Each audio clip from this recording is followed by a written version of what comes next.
Бүгүнкү биздин жакшылык күндүн ээси Жалал Абад областы Нуукен району Арал айыл өкмөтүнө караштуу Рассвет айылынын ай чырайлуу тургуну сүйүктүү кызыбыз Айбийкени 12 жашка чыгышы менен куттуктайбыз.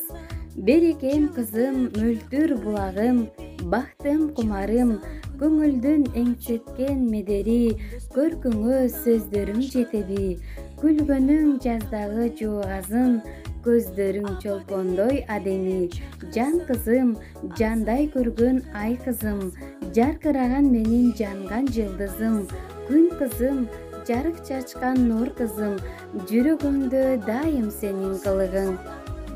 Берекем кызым, элибиздин сыймыктуу кызы болуп, бул жашоонун жакшылыгын көрүп, бактылуу баяндуу өмүр сүрүп, окууларыңда ийгиликтерге жетишип, элдин керегине жараган, элдин кызматында болгон чыгаан кыздардан болушуңду каалайбыз деп атаң Алмаз, апаң Наргиза, бир туугандарың Ариет, Арузат, Рамазан куттукташат.